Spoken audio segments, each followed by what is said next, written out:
Hello friends, आज हम फिर हाजिर हुए हैं एक और नई कुंडली का विश्लेषण करने। हमारे एक सब्सक्राइबर और व्यूअर ने रिक्वेस्ट की थी श्रीदेवी जी की कुंडली का विश्लेषण किया जाए। जैसा कि आप सब लोग जानते हैं, श्रीदेवी जी एक बहुत ही मकबूल एक्ट्रेस रही हैं हिंदी फिल्म इंडस्ट्री की और साउथ इंडस्ट्री की भी। हिंदी फिल्म इंडस्ट्री में आने से पहले वो साउथ में उनका दबदबा था और हम ये देखना चाहेंगे कि क्या कारण रहे कि श्रीदेवी जी इतनी सक्सेसफुल रही अपनी लाइफ में, अपने करियर में, और क्या उनकी ज़िंदगी में घटित हुआ और कैसे उनकी अनटाइमली जो डेथ हुई उसने जैसे फैंस को परेशान किया, दुखी किया। तो क्या एस्ट्रोलॉजिकल कारण रहे या कॉम्बिनेशंस रहे जिसकी वजह से ये सब घटनाएं घटी। तो हम पूरी उनकी लाइफ पे नेक्स्ट 10 मिनट तक हम इस पे बात करेंगे अप्रॉक्सीमेटली कि कैसे उनकी ये लाइफ घटित रही। तो फ्रेंड्स, श्रीदेवी जी का जन्म 13 अगस्त 1963 एक शिवकाशी जगह है तमिलनाडु में। वहाँ एक गांव है शायद मीनमपट्टी, तो वहाँ पे उनका जन्म हुआ था 13 अगस्त 1963 और उन्होंने लगभग 52 ईयर्स तक अपने जीवन काल में वो रही और उनकी जो डेथ हुई 24 फरवरी 2018। सो अप्रॉक्सीमेटली 55 ईयर्स तक उनकी जिंदगी थी। और क्या कारण रहे कि श्रीदेवी जी को इतना नाम सम्मान मिला, तो अब हम दृष्टि डालते हैं उनकी कुंडली पे। तो जैसे हम देखते हैं, ये कुंडली है कर्क लगन की और वृषभ राशि की, टॉरस राशि की है। तो हम जैसे जानते हैं कि जो लग्न है, लग्न में उनके सूर्य और शुक्र विराजमान है। तो अगर प्लैनेट्स की पोजीशन देखें तो लग्न में सूर्य, शुक्र, सेकंड हाउस में मर्क्यूरी है, थर्ड हाउस में मंगल है। अगर हम 6th हाउस पे जाए तो यहाँ पे केतु विराजमान है उच्च की राशि में। शनि 7th हाउस में अपनी स्वराशि है, सस योग का निर्माण कर रहे हैं। गुरु इनके 9th हाउस में है, गुरु 9th हाउस में स्वराशि हैं, तो बहुत ही अच्छी बात है। और मून उनके जो चंद्र है उनके 11th हाउस में उच्च के हैं और राहु भी उनके 12th हाउस में उच्च के हैं। तो जैसा कि आप देखते हैं यहाँ पे पहली दृष्टि में हम देखें तो जो उच्च के प्लैनेट्स है, चंद्र यहाँ उच्च के हैं, राहु और केतु भी उच्च के ही मान लीजिए, और शनि उनके 7th हाउस में स्वराशि हैं, सशयोग का निर्माण हो रहा है। और गुरु जो है वो भी स्वराशि है उनके 9th हाउस में, जो भाग्य का भी घर है। और बुध उनके 2nd हाउस में उच्च अभिलाषी हैं। तो इतने 4-5 प्लैनेट्स इनके बहुत ही वेल प्लेस्ड है। तो ये तो पहले ही इंडिकेशन में दिख जाती है कि ये कुंडली कितनी जबरदस्त है। और बाकी कुछ हम योगों की बात करें तो एक चीज हम देख रहे हैं, 10th हाउस जो उनका करियर का भी भाव है, स्वामी है, इसके स्वामी है मंगल। मंगल 3rd हाउस में है और मंगल की दृष्टि अपने ही घर पे है, अपने ही भाव पे है। 8th जो एस्पेक्ट है उनका, तो उनका जो करियर का भाव है काफी जबरदस्त है। और जो लग्न है, लग्न में शुक्र, अगर जैसे शुक्र आपको फिल्म, मीडिया और इन सब चीजों के कारक होते हैं, तो शुक्र की वजह से इनको फिल्म मीडिया में आने का प्रोत्साहन मिला और ये राह खुली कि वो उसमें अपना करियर बनाए। और अगर हम देखें जो लग्नेश है, जो चंद्र है, वो 11th हाउस में उच्च के बैठे हैं, तो उनका लग्न काफी मजबूत है। ऑफकोर्स शनि की भी दृष्टि है सूर्य शुक्र पे, तो थोड़ा बहुत सूर्य तो फेम देगा, शुक्र इनको मीडिया, फिल्म्स और ग्लैमर के वर्ल्ड में सहयोग करेगा। शनि इनके डिसिप्लिन लाएगा, लेकिन शनि और सूर्य भी कभी कभी आदमी को थोड़ा मेंटली परेशान भी करते हैं। कभी कुछ हेल्थ में इश्यूज भी आ सकते हैं या उनको मेंटली थोड़ी परेशानी रह सकती है। मून जरूर उनका उच्च का है, इसका मतलब ये है कि वो इमोशनली काफ़ी अवेलेबल किस्म की है, इमोशनल व्यक्ति की। किसी भी कलाकार को इमोशनल होना, क्योंकि अगर उनको ड्रामेटिक सीन करने या सैड सीन करने या कोई भी तरह के रोमांटिक सीन करने, तो उस कलाकार एक सेंसिटिव व्यक्ति होता है, उसमें इमोशंस का होना ज़रूरी होता है। तो हमने कई बार देखा है कलाकार की कुंडली में चंद्र या तो स्वराशि या उच्च के पाए जाते हैं। ऑन कॉन्ट्रास्ट अगर हम देखें नेताओं की कुंडली में, तो वहाँ पे चंद्र हम कई बार डेबिलिटेटेड भी पाए जाते हैं, क्योंकि नेता को थोड़ा बहुत थिक स्किन होना पड़ता है। बहुत ज़्यादा सेंसिटिव और इमोशनल अगर कोई नेता होगा तो पॉलिटिक्स में चलता नहीं है। तो ये हम देखें मून से कई बार हमें पता चल जाता है, कलाकार की कुंडली में मून अगर अच्छा प्लेस्ड है जैसे इनकी कुंडली में, तो ये इमोशंस का अच्छा दर्शाता है और ये इमोशंस आपको एक्टिंग में भी हेल्प करते हैं। तो ये तो हो गया लग्न की बात। और इनके जो धन भाव है वहाँ भी बुध विराजमान है, उच्च अभिलाषी हैं जो अच्छा है। और एक और चीज़ देखिए कि गुरु की दृष्टि इनके लग्न पे है, गुरु की उच्च की दृष्टि।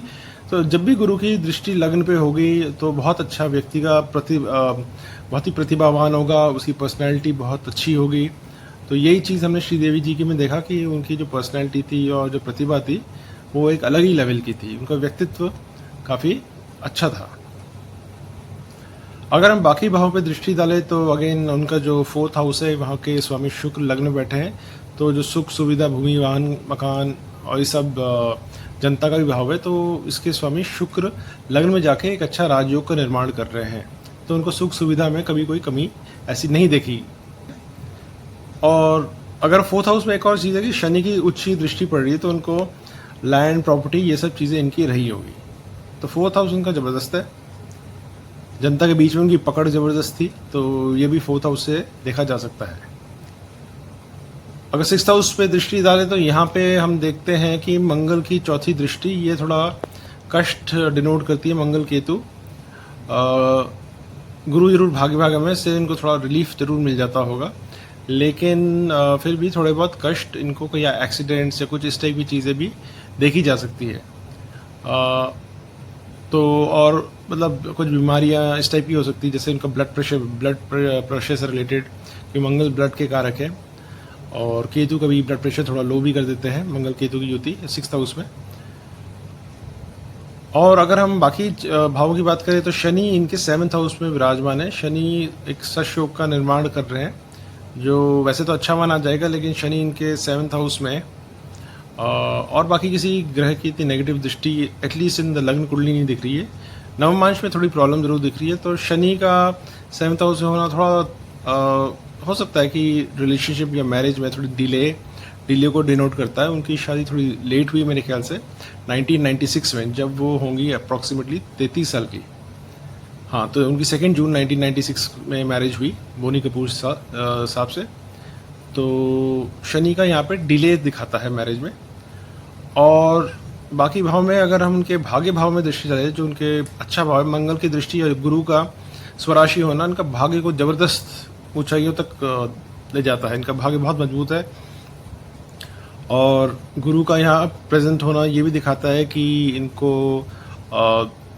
हो सकता है रिलीजियस किस्म की लेडी रहे और काफ़ी मतलब भगवान को मानने वाली और रिलीजियस, ये सब चीज़ें इनसे देखी जा सकती हैं। मून का 11th हाउस में उच्च का होना बहुत अच्छी बात है। इनको गेन्स, नेम, रिकग्निशन मिलेगा। उनके मदर से भी बहुत अच्छा सपोर्ट दिखाता है।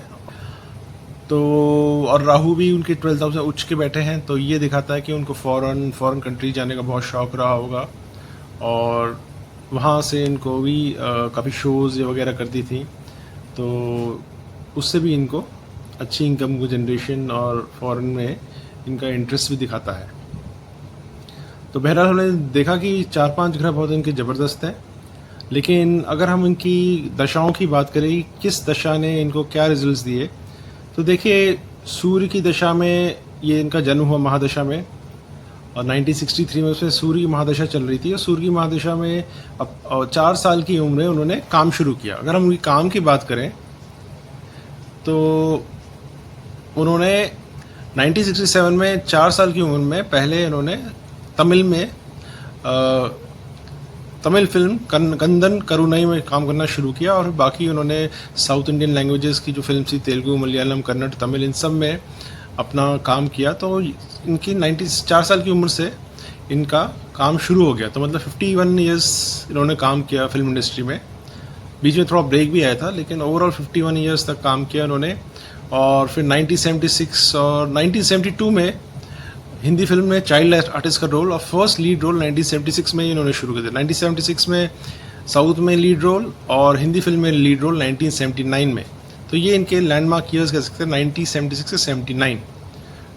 और फिर हिम्मत वाला और बाकी मूवीज़, और लास्ट में इन्होंने इंग्लिश और मॉम फिल्म्स की थी, वो तो बाकी बात की बात हो गई।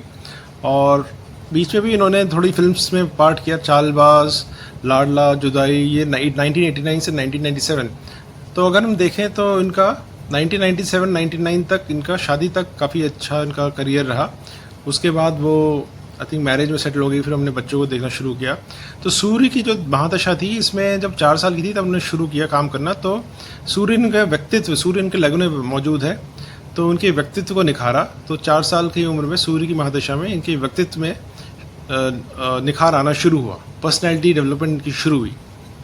और फिर इनकी चंद्र की महादशा, फिर मंगल की महादशा जो 1975 से 1982, और जैसे हमने बोला कि इसी टाइम फ्रेम में इन्होंने साउथ में लीड एक्ट्रेस और हिंदी एक्ट्रेस का रोल किया, क्योंकि मंगल इनके करियर के भाव के स्वामी है, 10th हाउस के स्वामी है, और मंगल इनका जो करियर का भाव है काफ़ी ज़बरदस्त है। तो इस टाइम पे इनको लीड एक्ट्रेस और असली में बोले तो इनका करियर शुरू हुआ। इससे पहले तो चाइल्ड आर्टिस्ट के पॉइंट ऑफ व्यू से काम कर रहे थे, और जब तक राहु की महादशा रही तब तक इन्होंने एटलीस्ट 2000, राहु की महादशा 1982 से 2000 रही, तो इस टाइम तक उनका कंटिन्यूसली काम रहा। इनकी शादी 2 जून 1996 को हुई, और उस टाइम पे राहु में शुक्र चल रहे थे। तो शुक्र जो थे, अगर हम देखें तो लगन के भी स्वामी है और उनके 7th हाउस में भी दृष्टि है, तो 7th हाउस भी एक्टिवेट हो गया। तो इस टाइम पे इनकी राहु की शुक्र में, राहु पैशन को भी दिखाता है, तो उस टाइम पे इनका रोमांस भी हुआ, और इनका हम बोल सकते हैं कि इस टाइम पे इनका मैरिज जो योग है वो बनना शुरू हुआ, और उन्होंने मैरिज की। उसके बाद कुछ साल तक वो फिर शायद फिल्म के पर्दे से गायब रहीं। फिर 2012 में दोबारा उन्होंने एंट्री की, और 2017-18 तक इन्होंने 2-3 पिक्चरें की, तो काफ़ी मकबूल हुई। तो बहुत ही बढ़िया करियर रहा ऐसी थेस्पियन एक्ट्रेस और लेजेंडरी एक्ट्रेस श्रीदेवी जी का। अब हम आते हैं उनके फाइनल पार्ट में, चैप्टर में, कि जब उनकी डेथ हुई 24 फरवरी 2018 में, वो उस समय दुबई गई थी किसी फंक्शन को अटेंड करने, और अपने होटल रूम में प्रेजेंट थी, और ये कहा जाता है कि उनकी फिर एक्सीडेंट डेथ हो गई पानी में डूबने से इन हर बाथरूम। तो क्या कारण रहे कि ये इवेंट घटा, क्योंकि स्पेकुलेशन बहुत है, लेकिन अल्टीमेटली जो रिपोर्ट आई है उसमें लिखा गया था, if I am not mistaken, कि ये एक्सीडेंटल डेथ थी और इसके अलावा कुछ नहीं। और बाकी जो कंट्रोवर्सी, स्पेकुलेशन, वो तो खैर चलते रहते हैं, लेकिन हम उस पर नहीं जाएंगे, बिकॉज वो तो मेडिकल एनालिसिस का पार्ट हो गया। हम एस्ट्रोलॉजिकल एनालिसिस से ये देखेंगे कि क्या ग्रहों की पोजीशनिंग थी जिस टाइम पे ये इवेंट घटा। तो अगर हम देखें उस टाइम पे शनि की महादशा चल रही थी 15 जून 2016 से देखिए 16 जून 2035, और शनि भी इनके 6th हाउस में ट्रांजिट कर रहे थे। तो शनि केतु का कॉम्बिनेशन हम बहुत अच्छा नहीं मानेंगे 6th हाउस में, लेकिन जो महादशा थी शनि में सूर्य चल रहा था। अब देखिए कि शनि इनके मारक प्लैनेट भी बोल सकते हैं, क्योंकि 7th हाउस 8th हाउस के भी स्वामी है, और जब शनि की महादशा में शनि की अंतर्दशा शुरू हुई तो ये हाउसेज एक्टिवेट हो गए। 7th और 8th मारक हाउस भी बोलते हैं, और सूर्य की प्रत्यंतर दशा, सूर्य इनके 2nd हाउस का भी स्वामी है, तो 2nd हाउस भी मारक स्थान माना जाता है।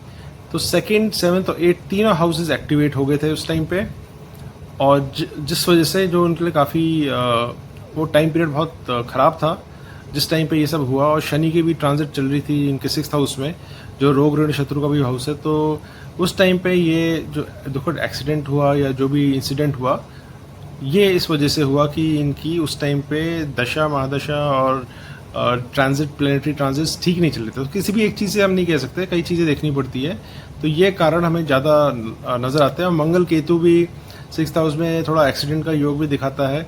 और अगर हम बोलें कि ये घटना घटनी थी तो ऐसा इनके प्रारब्ध में नज़र आता है, और इतनी यंग एज में जाना, लेकिन फिर भी इन्होंने 50 ईयर्स की जो अपना कार्यकाल रहा, इतनी ज़बरदस्त 4 साल की उम्र से उन्होंने शुरू किया, इतना ज़बरदस्त उन्होंने काम किया। तो ऐसा काम एक लाइफ टाइम, तो जो आम आदमी हो तो 5 लाइफ टाइम में भी नहीं कर पाए, जो उन्होंने एक लाइफ टाइम में कर दिया। तो ऐसे लोग बहुत रेयर होते हैं, रेयर इंडिविजुअल्स होते हैं। माइकल जैक्सन की कुंडली भी देखिए, वो 50 ईयर्स के आसपास ही चल बसे थे, लेकिन जो काम किया वो आज तक इतने लोगों को इंस्पायर कर रहा है। तो अगेन ज़िंदगी शायद लंबी नहीं रही, लेकिन इनकी ज़िंदगी काफ़ी बड़ी रही। इन्होंने बहुत अच्छा काम किया, बहुत लोग उनसे इंस्पायर होंगे, एक्टिंग से सीखी होगी। तो फ्रेंड्स, ये तो थी हमारी कुंडली का विश्लेषण श्रीदेवी जी का। आपको ये कुंडली विश्लेषण कैसा लगा So please like, share and subscribe. Till next time.